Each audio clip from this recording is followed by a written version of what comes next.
What's up, everybody? Sorry I'm late. Well, I'm early for 10 o'clock, but I'm late for 9 o'clock. And I figured I'd jump on a little bit early and give people time to get in. Don't worry, I'll give everybody time to get back in here. I know I'm early, I get it, but I'm also late. It's a great in between place to be. Um, so I'm going to give people some time to jump in the room, get familiar, drop your questions so I can write them down because I only have emails from one person. And so this might be a shorter live. So I only have one question so far from people. Um,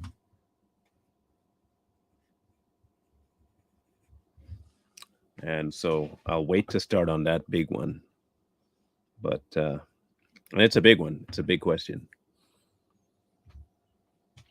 Good. Glad you're getting a day off there, Chris. Days off are good. They're essential. They are essential. I've been relishing days off myself. Yes, Lanessa, questions. Today's the Q&A. Um, we have so far one email that I got, only one question. So if anybody else has questions, now is the time to put them in the chat so I can write them down. And try and answer them. I said try. Okay. Remember, I said try. No questions? That's good. That's good. That's mean I've been answering quite a few of them. And if that means I have to end the live already, I'll do it. That's fine. I have 20 minutes before people actually start. So people probably won't get here for another 20 minutes. And I get that. And I could have put this for 9:30, but I wasn't sure I'd make it back from dropping off the child by then. Rumble. Let me grab that link for you real quick. I'm considering that a question.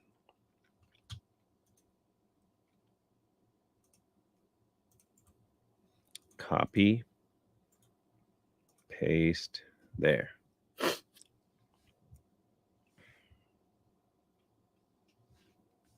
And the link to the Rumble is in the banner of the YouTube channel. If you go to the YouTube channel and go to About, or even just the channel itself, in the head banner on the bottom right corner is our Rumble link. So it's pretty easy to find. Just go take a gander there.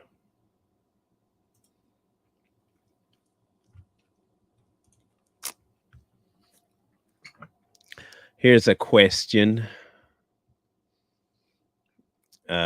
Forgiveness. Do we need to be around people that continually keep hurting us, or should we avoid them? Okay. Stay around hurt or avoid. Okay, I think I have a fairly okay answer for that one. I have not heard about October 4th and a national alert. I have not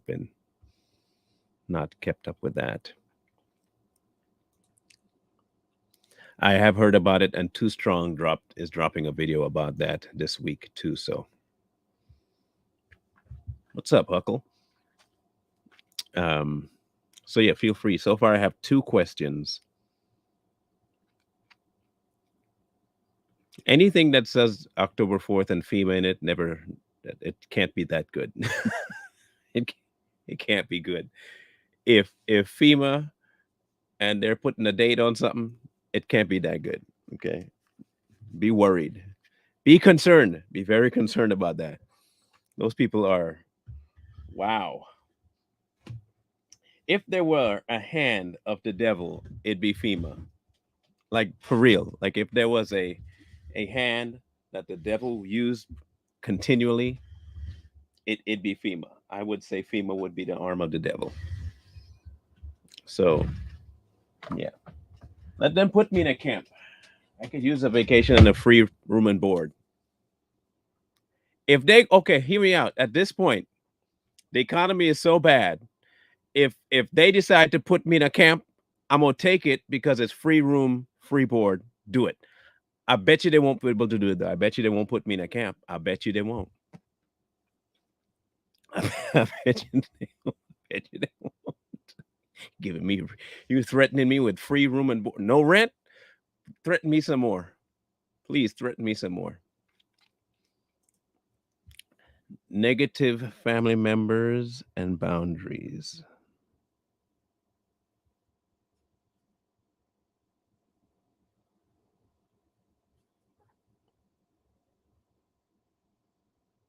Okay. How do you know who to trust? Because I'm trying to find a trustworthy church to attend. Okay.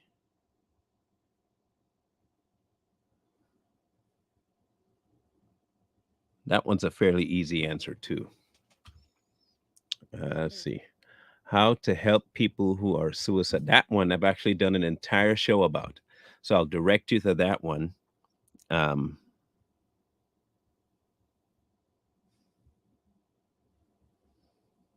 I did an entire show about suicide, mostly because I've had my own experience with it. Um, and it's a I thought it was a pretty fair assessment of suicide and how to deal with people who have those thoughts if it's you yourself. So go check it out. In fact, let me see if I can find the episode and I'll drop the link in the chat for you because um, I think it was really, really good. Um, at the time, anyway.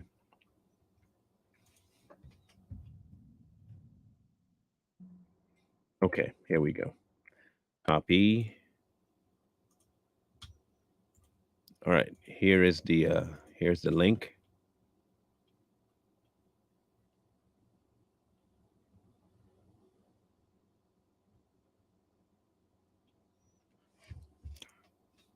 How to deal with families who are in witchcraft. Those are good questions.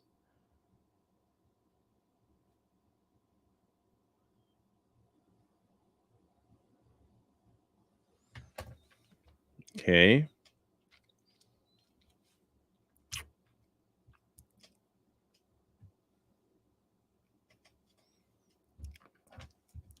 Diane says, get rid of animosity.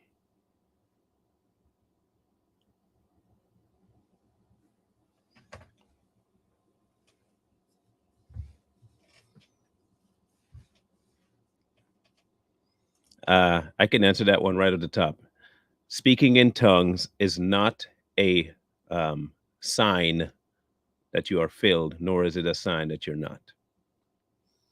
It is not a command that you speak in tongues if you're filled with the Holy Spirit, nor is it an offspring of it. There are some that do and some that don't. That's a pretty easy one to answer. Um, you can't give me evidence of you being filled with the Holy Ghost just because you say you speak in something you call tongues.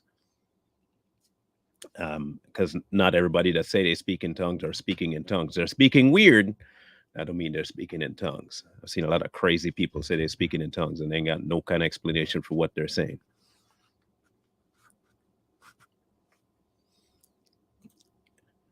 Exactly like you stated it. Tell it to them and leave it. That's easiest way to do it. I think we try to overthink things way too much. Um, we intend on making the simple complicated. We want to amplify and inundate people with info when it's a pretty simple answer. Um, just tell them. So we have 7 questions so far that I have to go through. I'm looking for a couple more. They shouldn't take too long to answer either. I mean, I don't. Lynn, I've lost my job. Been still. I'm not sure if I lost a job for someone. The Lord may guide me my next step. I'm not sure if I should start trying to get back to work yet. Um, so, Lynn, um, being still does not mean that you don't do a single thing in life. Being still is a spirit thing, meaning you're not worried, stressed out, angry, giving in to sporadic thoughts. That's being still. Not always being still means I'm just going to sit down and do nothing. That's not what being still is about. It is about stilling your spirit, keeping everything in front of the throne so that you don't worry about it. So, like, say you go out tomorrow and you start applying for 19 million jobs. You don't worry about which one you're going to get or if you're going to get it. That's being still. Not all being still is doing nothing. Sometimes being still is doing nothing. But not worrying about it is more like being still than it is about, oh, if I don't look for a job, then I can. Now, peace comes from a knowledge of someone in the person of God, right? It comes from that. But people want to, again, the actions are always what we try to put into uh, play first when it's more of an internal thing. Measure them against the book, Angie. Um, you have to be in the Word yourself, right? If you are in the Word and you're communing with God through the Word, trust and believe me, you will know when people speak something awry at the congregation you attend. It almost becomes automatic for you to sniff out the ill in their speech, which is why I keep telling people to go back to the author with stuff. Say you hear something on Sunday, it doesn't seem right, it strikes you kind of weird, take it back to the author. Ask God about it. He leaves that door open for you for a reason. So you can tell him, look, someone said this about your word, verify or not. Yes, Kim, I started early. Sorry. I'm not going to get into the answering of the questions for another 13 minutes. I am just writing down the questions right now.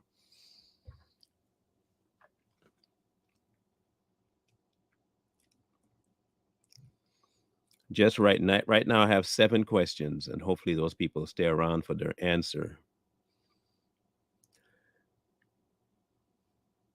I'd put it for 10 o'clock because I wasn't sure what time I'd be back. The plan was take the kids to school, drop the car off with the wife, and walk home. And it's about a 20-minute walk home. But she decided to do a different route, and I was able to drive home. So I made it back home early. And instead of waiting until 10 o'clock, I figured I'd just come on early, chat a little bit, grab the questions so I don't lose them in the while I'm answering one, and start off the show right at 10 my time and answer. What's a Mormon? A lost soul. that's that's the best answer I can give you. A Mormon is a lost soul. They are not Christian. They are something other. It's a false religion. It has nothing to do with God. It has everything to do with man, and they're a lost soul. Um, that's the best answer I can give you.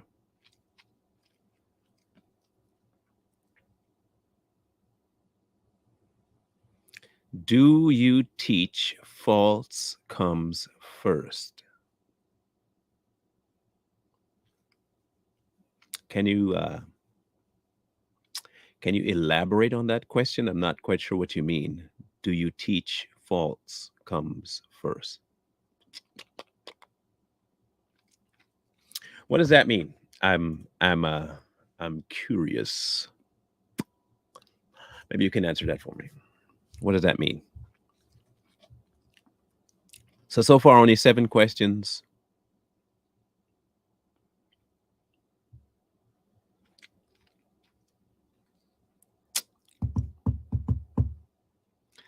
Da, da, da, da, da, da, da.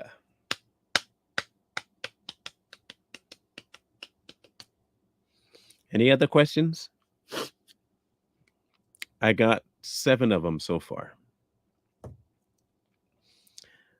Someone asked me about the Jewish faith. Is it true they don't believe in the resurrection? The Jews have a olden belief system of the Old Testament, and we're talking about the traditional Jews here.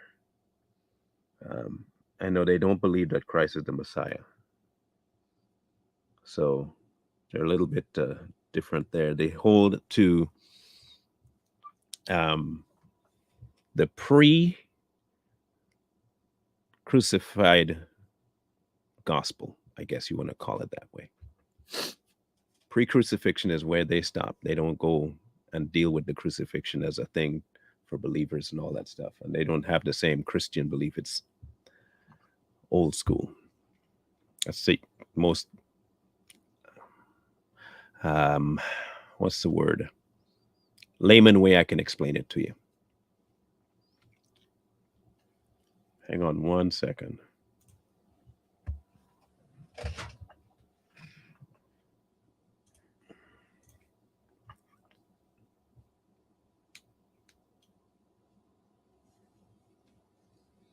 So, is it a sin if you're not attending church? No, because the church is you. It never addressed anything like that in the book, like at all. So no, it's not a sin. It's good to be around fellow believers. It is very good to be around fellow believers, but no, it is not a sin. How do you think God feels when people are more dependent on the government than? I don't think he feels anyway. I think we're doing ourselves a disservice. He would love us to put him first. Um, but I don't know if it's a feeling that he would have about it.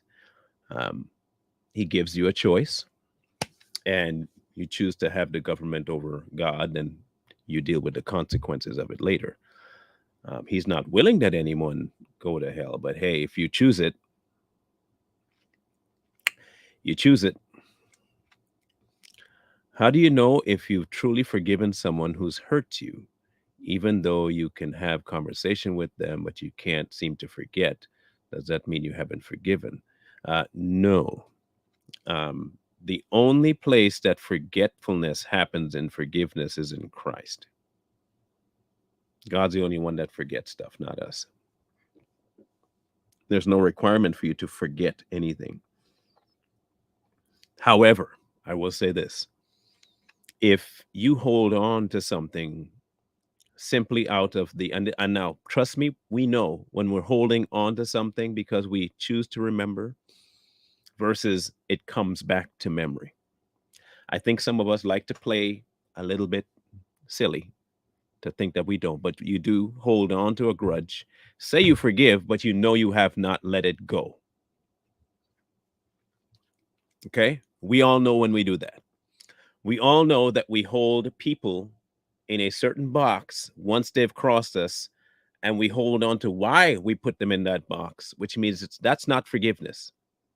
That's just waiting for the other shoe to drop and keeping them there in that box. However, if you've decided, yes, I forgive you, but it is better that we not have interaction because I do not, hear me out, I do not want to put any sort of chance of this happening again. Now, that could happen with two reasons. A person is not a believer, thereby giving you more than enough reason not to put them back in the box of trust, or they are a believer and you work with them to go past the offense. Okay? Paul and Barnabas stopped working together. Okay? Were they no longer friends? No, they just stopped working together. They no longer had that bond. They didn't hate each other. but they understood they couldn't work with each other either. You understand? So it's not like it's a bad thing to put a separation between people. Got to answer as part of the question. Um, Stay around people who hurt or avoid them. It's not a problem to avoid it. In fact, it might actually be wise. It might actually be wise to separate. It gives everyone time to settle their minds and their soul. No, I do not believe it is. It's not listed as one. Doesn't say that it is. It's a matter of remembrance.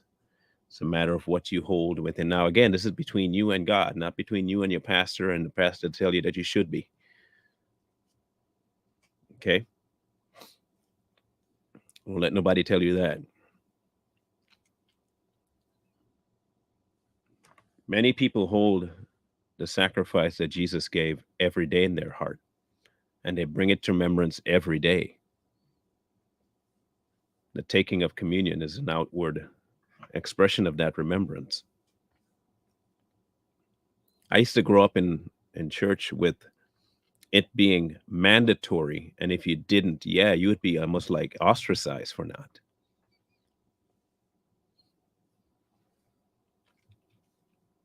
You know, you get put out, you get called down the rug, all kinds of crazy stuff if you don't do that. Yet these are the same people that don't even follow half the stuff that's in the rest of the book. They're exactly the same as baptism. Um, I don't think you will have a problem taking communion. I think you'll want to because it'll be something that you actually um, can act on to help you remember and help kind of build that relationship. But it is not a command. So um, again, if guilt is setting in for it now, however, if the guilt is setting in, you might want to take a look at it. Exactly, Paula. So all of this is, it links to a lot of the stuff we're talking about. Um, there is there's a union that has to happen, okay, and that union is that your soul is handed over to Christ. Once that is done, He takes over. It's not possession. Don't anybody talking about possession. We are talking about leadership. He then leads you. Your job is to follow. And whatever that looks like in terms of He's asking you to do stuff that's written in the book that He commands you to do, you will automatically do because it's who's leading you. I really don't. I think we try to make a whole lot of things law that aren't law. I think we try to make a whole lot of law that ain't law. This is the Church of Christ, is what I used to go to. Church of Christ.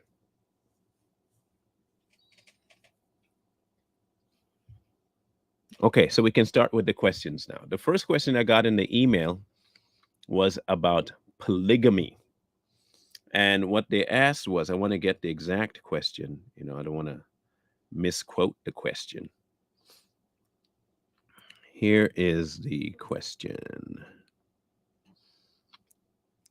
Some religions practice polygamy. I've heard that they base it on men of old, such as Solomon and David, who had several wives and concubines.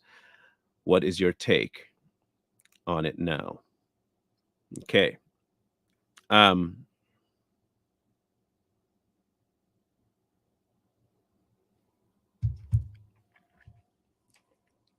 God never approved, listen again, He never approved multiple wives.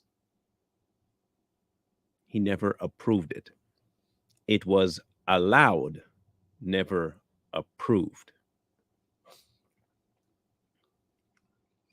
Um, the issue I can see it never being commanded. In fact, for leaders, it specifically says the husband of one wife.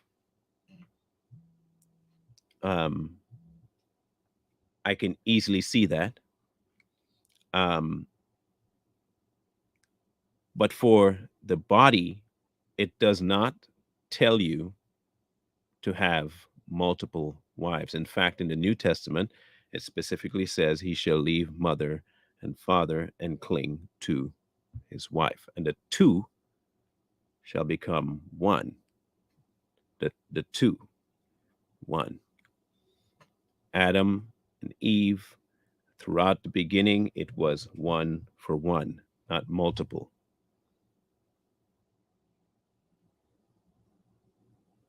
Not multiple. So, no, I do not believe that he approves, wants it, asks us for it. I think the complete opposite is true, that if you are going to become one, and it says the two shall be one, maybe we should listen to that. I am no longer under old law either. And if the New Testament says something about it, which it does, then polygamy is not for the believer. Okay, so hear me out then. What is the purpose of polygamy?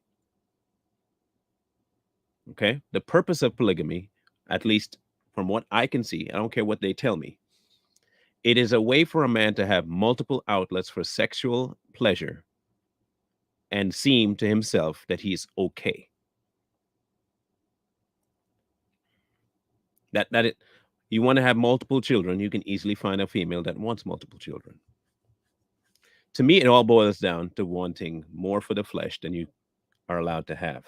And you try to put it under the idea of marriage, and it's not. Okay? The New Testament tells me, husband, love your wife, not your wives. Okay? So, no, I don't believe that polygamy is allowed today. The second question was, should I stay around, hurt people, and avoid them? Uh, I would say this: everyone has a certain level of discernment that they have to execute. If someone is causing you to stumble, you should avoid the stumbling. If you are not in a position of strength around a certain person, why even bother testing it? Okay, hear me out. You know it. You know. I say avoid it. It's not hate. You know your weakness. You know that you are not to the point where you can handle that person and not step out. So don't. Even if you have to tell them, look, man, your family, I get it. But where I'm at right now, I cannot and I refuse to let you mess with what I have to do in my walk. So I have to separate from you right now. When God has done his work in me so he can build my patience, we'll talk. I don't hate you. I just know my weakness around you, and it's not going to be good for me, nor is it going to be good for you or our relationship. Sometimes you have to be just frank about where you are, not the person, not what they've done to you. Forget all that. Can you handle it? And if you can't handle it, don't put yourself in that position. It's like a drinking person that, drunkard, they're trying to be sober. If I'm trying to be sober, I don't test my sobriety by going around alcohol. I'm not going to do that. I avoid alcohol so that I don't give in to alcoholism. So if I know a certain person presses all of my buttons, I am not going to purposefully drop myself inside that button pusher's house so he can push my buttons. Some people say, well, you got to get it tested at some point when God feels a need. I'm not going to purposely put myself there, though. No. Mm-mm. Okay, hear me out. If he says avoid the very appearance of evil, and that conflict to me is evil, not the person, the conflict, I'm going to avoid it. There's the answer. Same thing applies to negative family members. That was a question. You put that boundary there. Remember, you have to work out your own salvation. You have to. And if that means putting a measure of safety, put the measure of safety. He even says, cut your limb off, gouge out your eye. If he's telling you to do all of that in order to stay sane and stay within the confines of being a called believer, why would you not take an even lesser step and separate yourself from the problem? It seems wise to me. To me, it just seems logical that you don't put yourself in the position to test yourself to the point where you're pushing it. Don't push it. Corey again. I know he thinks I already got this, but let me just let him know here.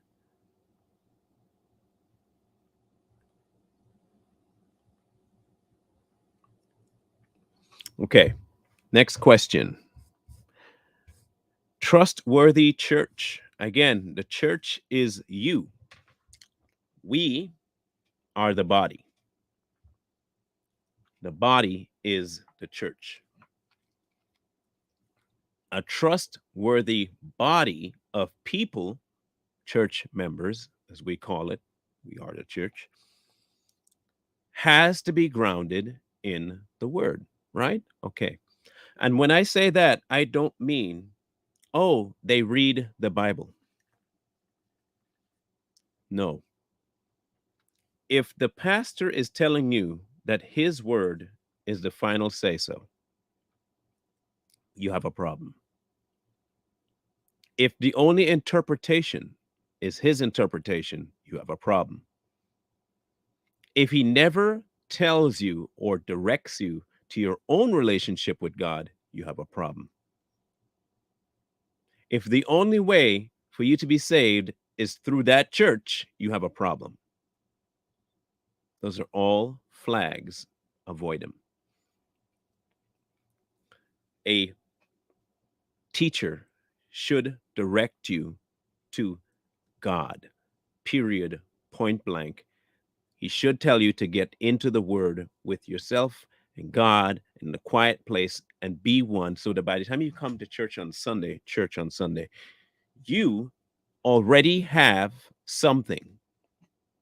Now, here's the thing. I do not, and I repeat, I do not conform to the concept of the modern day church. I don't subscribe to it. I don't agree with it for this reason. It limits every individual expressing their faith walk in front of other believers. It specifically says each one has.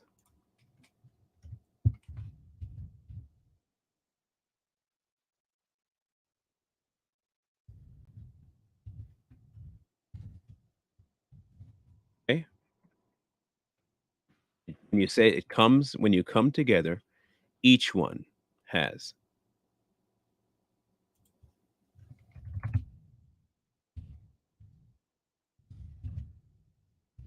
But if that's the case, if that's the case, how is that possible to just have one person doing all of the speaking? That particular part has always troubled me. Okay? Because if each one has, then each one should have. Okay? It says specifically, how is it then, brethren, whenever you come together, each of you has a psalm, has a teaching, has a tongue, has a revelation, has an interpretation. Let all things be done for edification. If that be the case, this one person ruling all does not seem to fit. Okay? It doesn't seem to fit for me, like at all. This question, it depends on where you are personally and what is best for the journey. My journey is me with God, me with my family, and that's all that matters. If anything gets in the way of that, I avoid it. It's an easy question to answer. Um, I have a charge in my life, and abusing that charge could end detrimentally to everyone involved. and has nothing to do with a trust factor. It has everything to do with my charge. That's why I have now relegated my circle of friends to be so entirely small. I have,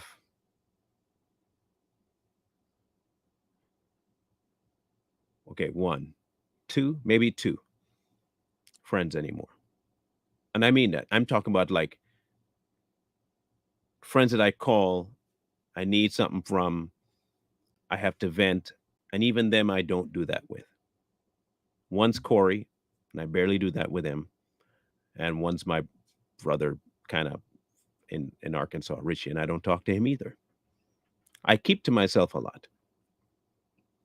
I am learning now that it is wiser for me. It's just wiser. It's not like I don't like people or I don't want to be around people, although I don't really like to be around people. But I keep my circle extremely small, extremely small. Suicidal Thoughts, we addressed. Go check it out if you have not seen it yet. Let me see if I think I put, no, I put it in the comment section already. Family in witchcraft. Avoid, avoid, avoid, avoid. Just because they are family does not mean that you are the person they will listen to. In fact, it means the opposite. Most of the time, family are the most difficult people to bring to the knowledge of God. They are some of the most stubborn when it comes to you. You leave that to their interaction with God. They are dealing with something. Now, understand this. The same way they're avoiding dealing with God by dealing with witchcraft, you have to avoid dealing with witchcraft so you can deal with God. There is zero reason, and I mean zero reason, for you to mess with the occult, family or not, when you are trying to follow God. Avoid it at all costs. Don't have anything to do with them. Cut them off. Yes. You are dealing with Satan. I cannot have fellowship with you. I don't care. You could be my mom. You could be especially if it's your spouse. No, you cut that off. You cut that off. I don't mean divorce, but you cut that off. Now here's the thing. If you are a believer and you have a spouse that's dealing with witchcraft, you had to have known that they were dealing with witchcraft before you got married, and you put yourself in that position. You have created that hardship for yourself. You are stuck now in a place that's very dangerous. This is why it is very essential for everyone to be a part of God's world before they enter into that covenant called marriage. You better pick your spouse correctly. Like you better pick that wisely. That's dangerous stuff. Very dangerous stuff.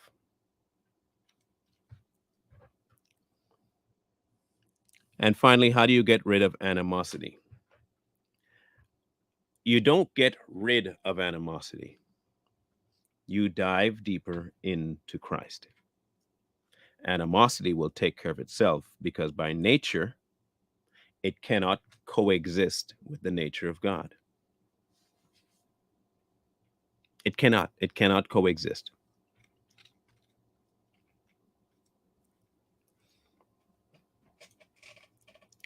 Because by nature, they gave you life, they brought forth your existence. Honoring them is not the same. Hear me out. Honoring your mother and father is not the same as giving them precedence in your life. Because remember, he who follows me must hate mother and father. So, how do you reconcile hating mother and father and honoring them? How do you reconcile those two? People would say that's a contradiction in the book. It is not a contradiction. If my honoring of my mother and father takes over and takes precedence over my following Christ, I have not been following Christ. My mother and father are now my gods. I will not take away from their station. That's my mom. That's my dad. They're not following God right now, but they did bring me life. And as such, I respect them on the humanistic level.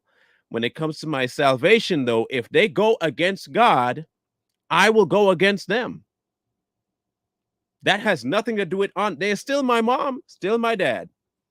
But you have zero say when it comes to your worth in Christ versus their statements about you.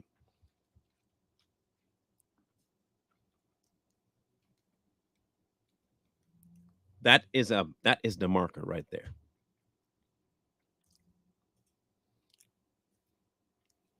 It's a tough decision. Okay, hear me out. It speaks specifically about women and wives who have unbelieving husbands in the book. Okay, and it said that you should continue in your walk and your faith so that your faith and how you conduct yourself may win your husband to Christ. Now, people think that means giving in to whatever the husband is doing. Please remember the number one thing overall, it is Christ that you follow first. He put a hierarchy of husbands over wives. He also put in a directive for husbands and wives. And neither directive changes because the other spouse does not follow theirs. Understand that. If you follow Christ, the same exists that if a man is a follower of God and his wife is not, his charge to love his wife like Christ loved the church does not change because she hates Christ. In the same way, the wife's charge to submit to her husband does not change simply because he does not follow Christ. Do not also forget that you picked. This was a choice you made in the spouse you picked. Some things you have to live with. Some things you have to live with. Again, as I said before, it is pivotal. This is why it is pivotal. If you are single, if you are single, do not put your thoughts on a person that does not have their life surrounding God. If their life is not built there, do not put your house there. Do not think that you can somehow, because you have a faith of a mustard seed, that you can change somebody. That is not your charge. It is not. But if you enter into that and you had prior knowledge that a person was a certain way and you thought somehow in your stupidity you could change them, you have signed your own warrant. Not God didn't do that, you did that. But if you say you honor God, you will stick to what you made a decision on. You have to at that point. I know people love to bring up the extremes. What about if he's abusing you? What if he's abusing the church? There are laws for all of that. Remember, he said to obey the laws of the land, render to Caesar what is Caesar when it comes to taxes. And you shouldn't be afraid of law if you're abiding by the law. That's what he also says in the book. Just remember that. People should read it. So if your husband or wife breaks the rule of law and has to be put away, put them away. I don't see any what the questioning is here. It's not like we have a separate rule. He said if you're living here, you abide by the rules here. And I don't think he means, now understand this, there are tyrannical rules that will try to usurp his authority, like telling you can't worship. Right, good luck with that one. He specifically tells you to stay within the confines of the law so you don't get into trouble.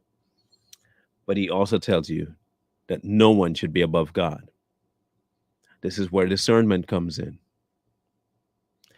If you have a problem with something the government is doing and it completely flies in the face of God's rule, I think it's pretty obvious. Like, say, for instance, the government tells you to Shadrach, Meshach, and Abednego. Let's talk about them. The rule of the state that they were in told them they had to bow and worship, right? It told them that. They said no. The punishment was death. Fiery furnace. Put it in there. Fourth man showed up. Should Shadrach and Meshach and Abednego have obeyed the king and bowed? Or did God's rulership trump everything else?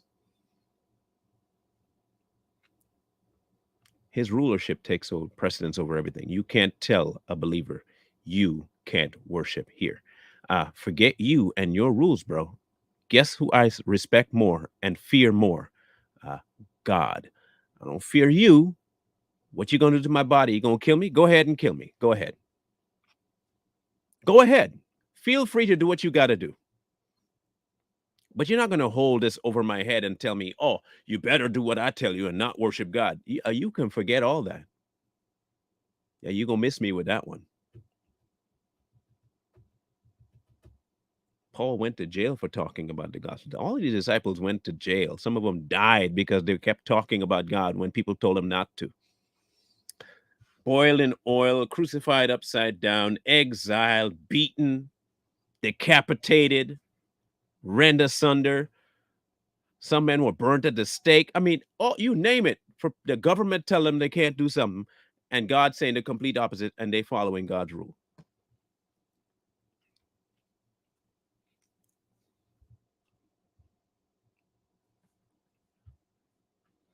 Choose.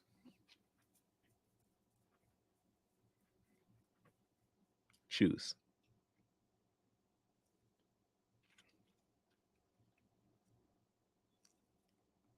Let me see. I see 2% at a statement here. Partial question. Okay, what makes a husband? And if you had a child by a man and never went through the regular marriage ceremony, what does that make him?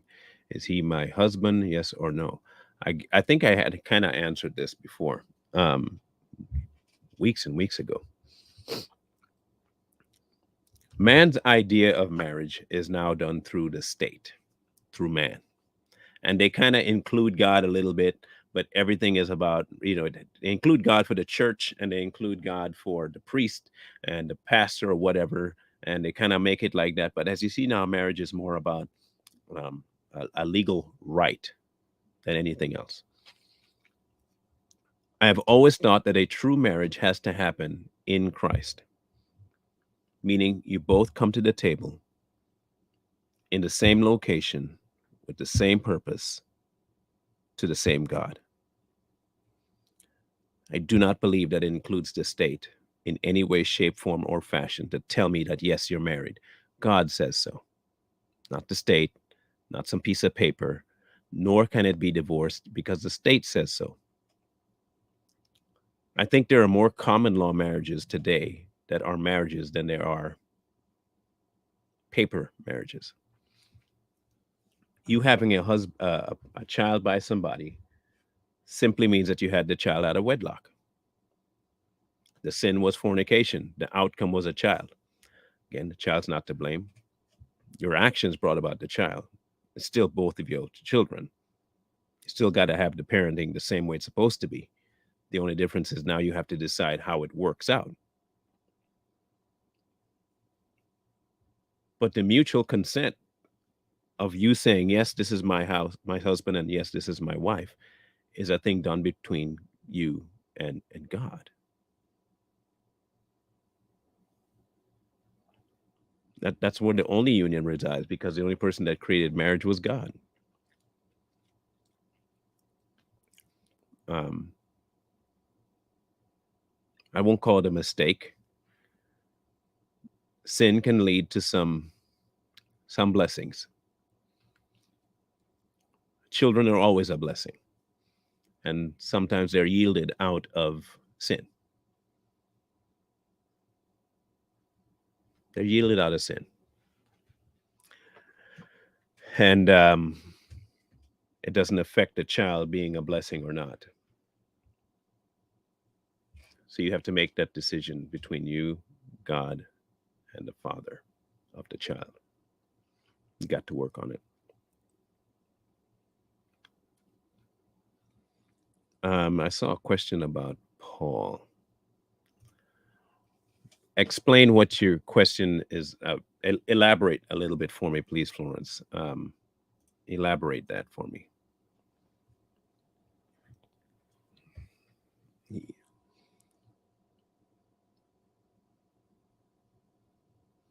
Yeah. So let's see here. Any other questions? I'm waiting for Florence to elaborate on hers about the secret of Paul.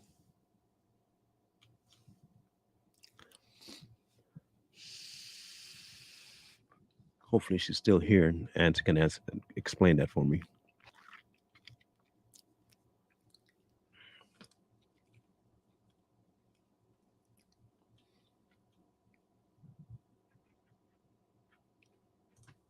I have been trying by showing my husband my peace I have in Christ for 35 years and counting. Yeah, we can't put a timeline on salvation. We can't put a timeline on salvation because we're not the ones that save anybody. We're merely examples, and it is up to every individual to follow an example or not.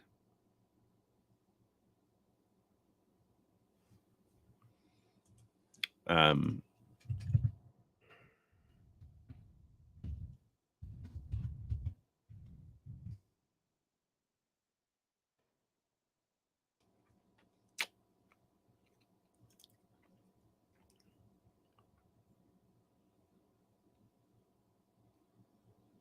I saw someone ask a question about this one right here. And so again, like with all my questions, what do exactly do you mean? Um,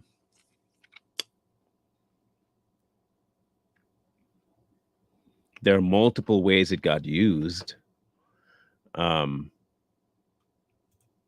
Foreigner, polluted, um, illegitimate, vile. So it just depends on the context that it was used and who it was speaking about, and you have to read the context to figure that out. It's never been a good meaning, I'll tell you that. So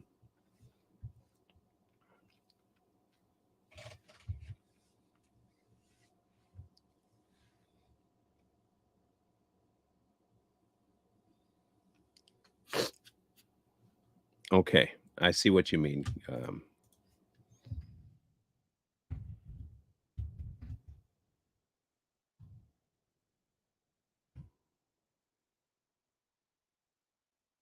You're talking about what is the mystery that he spoke about. Um, I'm guessing that's what you're talking about. Um,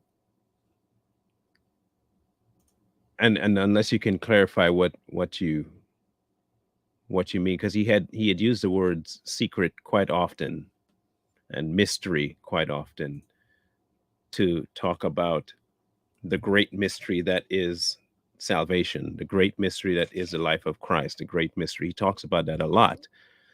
Um, and the reason it's called a mystery is not because it's not hard to find, it is because it's mysterious to many.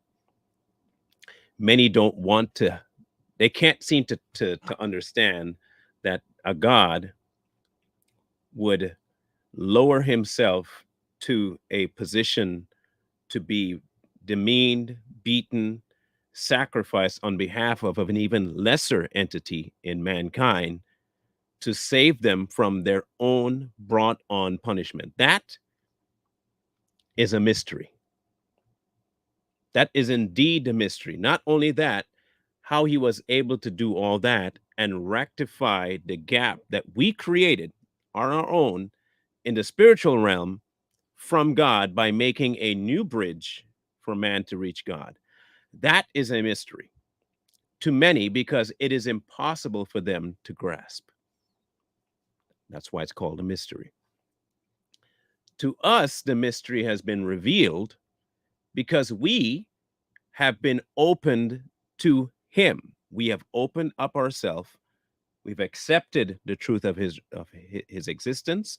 We've accepted the sacrifice. It is no longer a mystery to us because He has made known to us what actually took place. And it's not something that you can just regurgitate and say, this is it, and people to understand. You cannot just understand it. This takes a willingness on the part of the person hearing the mystery to accept it. This is why it's called belief.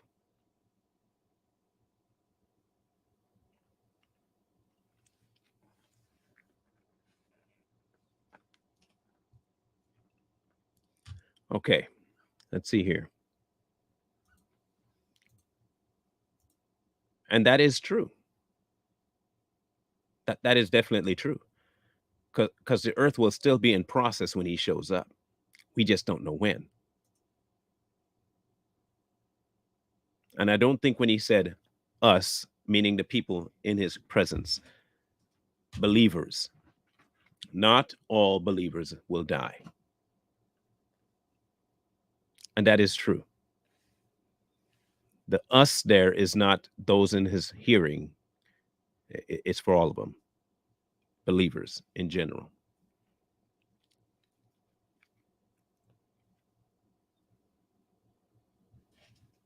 Okay.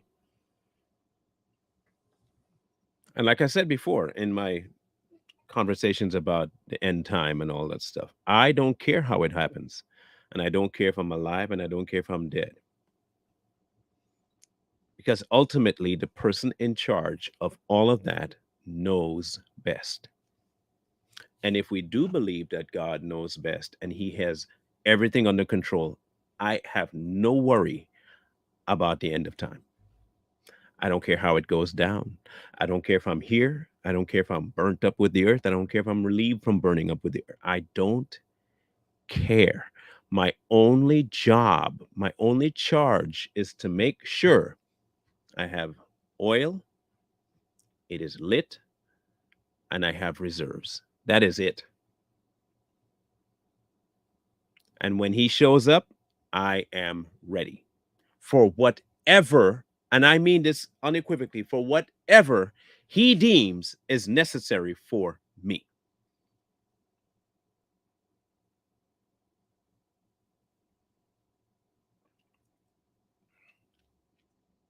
That's it.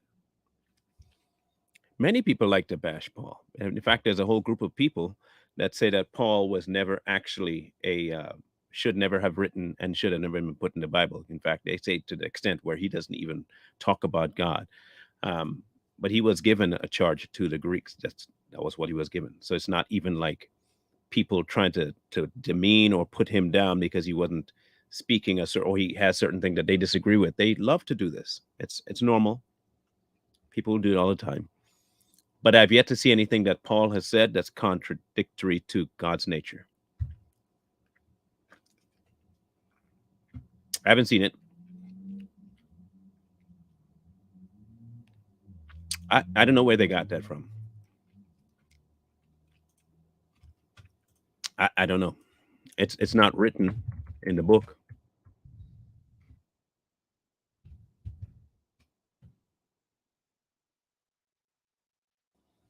So, I mean, they take a certain event and call it the rapture. And they call it, caught up, but it's the word itself is not in there. Rapture is not in the book. We have no idea how it's going to take place.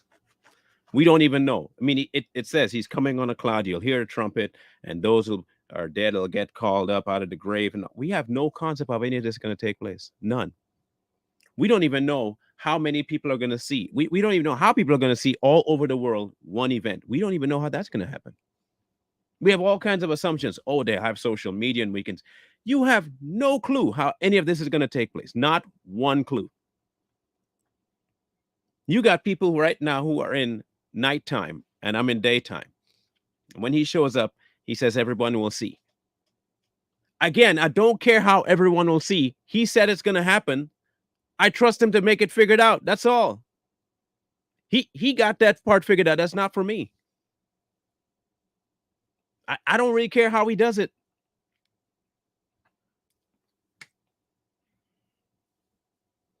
It, it he's coming. He's going to make things the way he wants it, in the time that he wants it, in the manner that he wants it. And he's going to make things the way he wants it. Period. I do not care what that looks like. My job, my charge, my call is to be constantly before him and do the things while I am here that he set for me to do. We put so much stupid emphasis on the things we can't control. Don't do that. Don't do that. Don't get ahead of him. It's not going to end up well for you.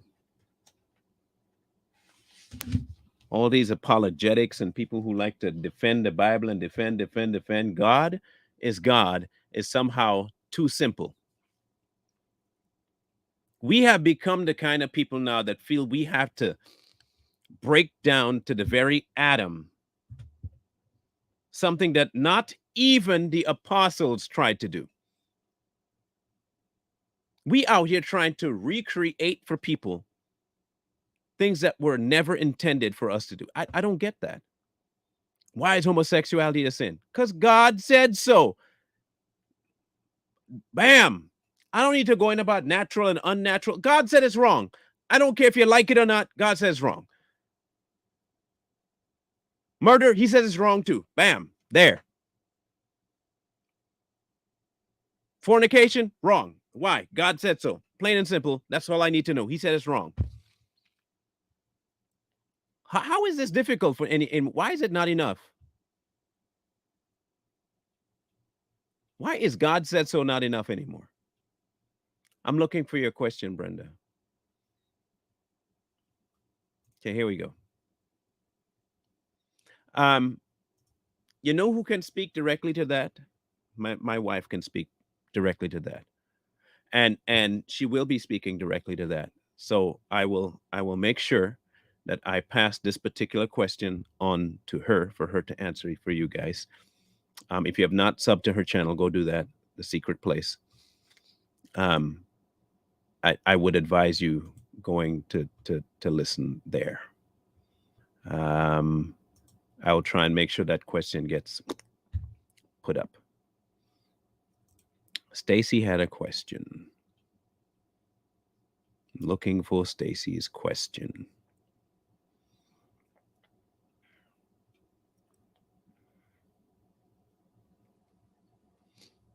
I'm a looking. Here we go. Hubby wants to know who you think the two. Now, that is a good question. I have no idea who they are. I just know that that is one thing I am looking to see. How I'm going to gauge anything, although I'm not looking for a sign, when that happens, I know we're closer than ever before. When they get up in the middle of the street, I don't know how that's going to happen either. Their body's left there for 3 days. I don't know how that's going to happen either. But I know when I see that happen, I don't know who I don't care. Again, I don't care who they are. I just know that it's going to happen because it said it would. I just know it said it would happen. So, because that's where their money is. Money is in the building.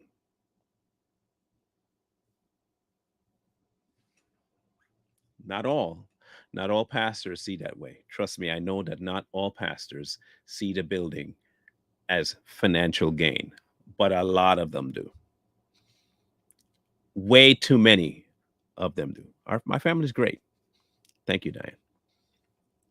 Way too many of them use the building, and you need to fund the building, and we're going to collect for the building and for the building, and they have no intentions of helping the people giving. I go to Awaken. Okay, that's the name that the body I go to, and they had purchased a building. I have firsthand seen what they use the building for. I have been privy to certain things of what they use the money that they have for, and none of it has been abused. And I'm happy to say that, and I'm happy to see that none of the money they get is ever abused. No one's driving around in a Lincoln Continental, pimped out. No one has these $5 million homes. No one is siphoning off the church funds for themselves. They're not doing that. Funds they get is always recycled back into the body. And I'm happy that they do that. That is amazing. But unfortunately, that's not the trend that's predominant. The trend is you give and it goes into the coffers and you never see a hide nor hair. In fact, but you'll see it in how great the atrium is. And oh, we just redid this portion of the church, and or the pastor was able to get a new home. A lot of them sow into themselves, not into the body. So that's why they put such big emphasis on that. It's because they can and they want to, and it's about money.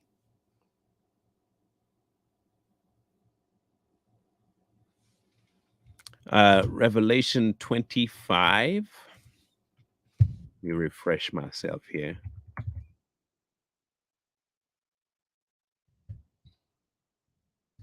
Let's find it. But the rest of the dead did not live again until 1,000 years are finished. But this is the first resurrection. Blessed. I don't think we're even close to that yet. The mark. I don't think the mark has even remotely been shown yet. So no. Until that mark shows up and the decision has to be made between the two, that point hasn't been. Again, if you okay, look, even if you don't subscribe to the rapture thing, there are set sequences, not necessarily by time, but by events that have to take place before anything of a rapture happens. And those things have not taken place yet at all. So until that happens, I'm not. Some pretty big things have to take place. Very big things, very, very big things have to take place first. That's why I don't put much faith in people say, well, this sign is coming until I see it. I only have one thing to worry about.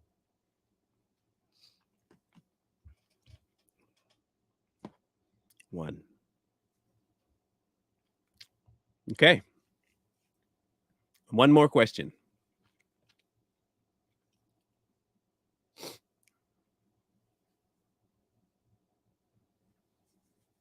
Anybody got one more question?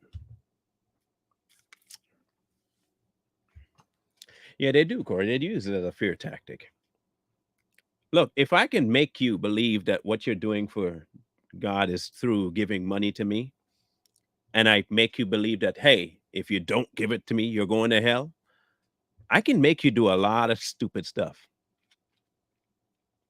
A lot of stupid stuff. Like, you look at all these big name pastors, the planters who tell you he went to heaven and he talked to God and he talked to Paul and he have a house up there and Jesus built his house for him. All this ridiculous, nonsensical, stupid stuff. And you got idiots in the crowd clapping. So good. It's such a great testimony. Completely going against the Bible and saying no one has ever seen God. This clown up there talking about he's seen God and he's seen Jesus. And he's talking to all these people and he's talking about these conversations with Jesus about how I'll build this house just for you. I know how much you like this and I know how much you like that. These idiots are the ones that are called pastors.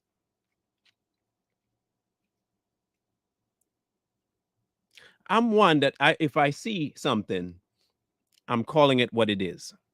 And Jesse Duplantis and those people are not my brothers. So I don't have no problem calling them fools because they are fools. They're evil, sadistic, evil, wicked fools. That's what they are. And they're building for themselves quite the pyre for them to burn on. And I will be first in line watching them suffocate themselves because they brought this on themselves. I have no problem. I have zero problem watching them burn when it's time. None. None. I'm not out here trying to pray for their souls either. They have decided to the point where they are willing to take others to hell with them. I have no remorse, nor do I feel the need to pray for people like that. I don't. I'm not praying for Satan. Why am I going to be praying for Satan to get saved? There are no such thing as aliens.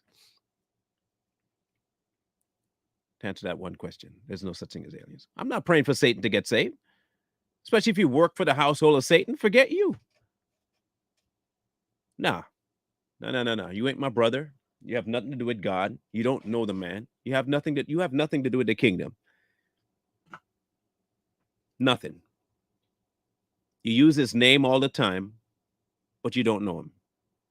Hearts are far from him. Blasphemous fools is what they are. And I will call them that till the day I gone.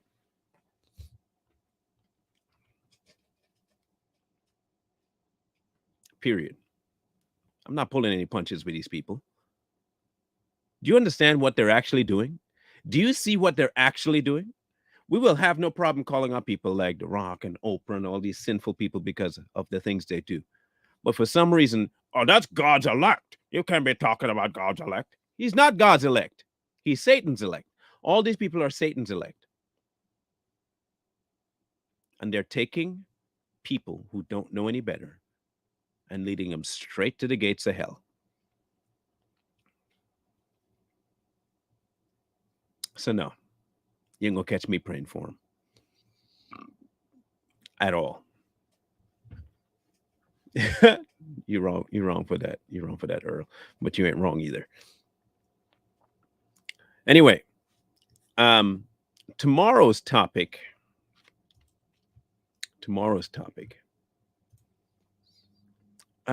Is going to be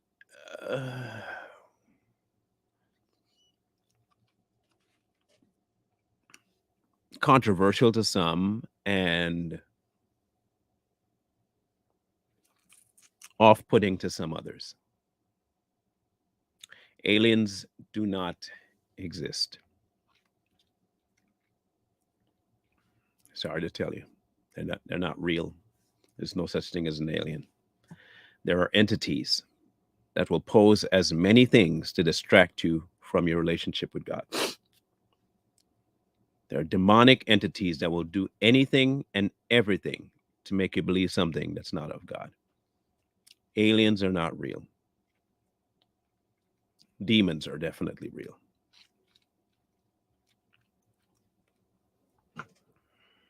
Definitely real.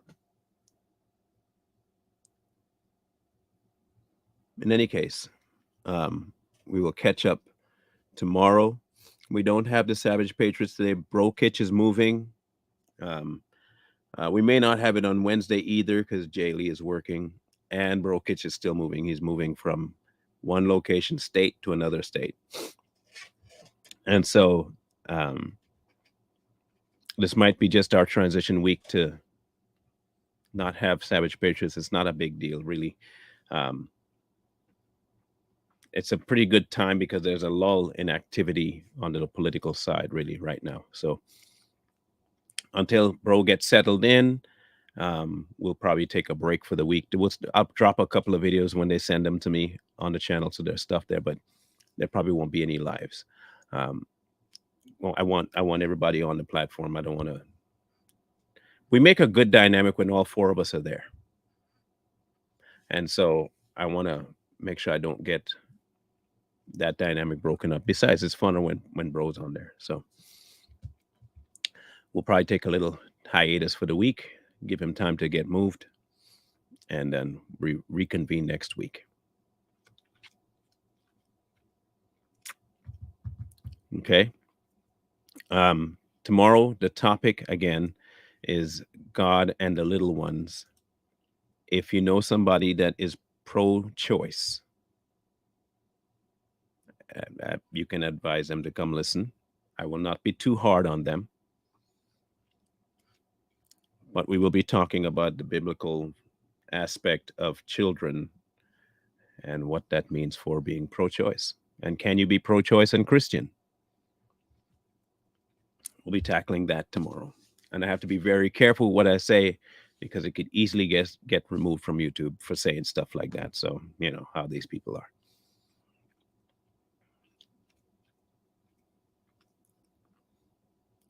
So anyway, we'll catch you guys tomorrow.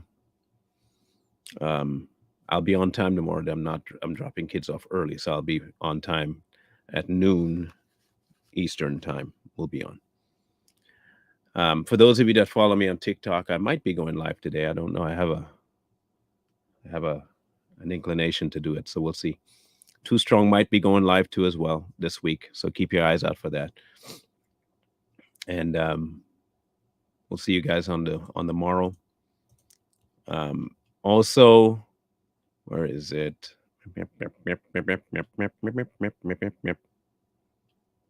Okay, yep. Scrolling at the bottom again. If anything that you've seen on this particular platform has done something for your soul, spirit, mind, heart, and your relationship with God, and you want to see it move forward, there are your options for assisting with that. I'm not saying that you have to. I'm not saying anything like that. I'm just telling you, as usual, you take this before the throne and see where he wants to place it. Okay? That's all I'm asking you to do. This is his ministry, not mine. His, not mine. Make sure we get that, please. So in the meantime and in between time, wisdom calls to you from the streets. So please, please, please find wisdom. Peace. Hold tight the dreams, for if dreams die.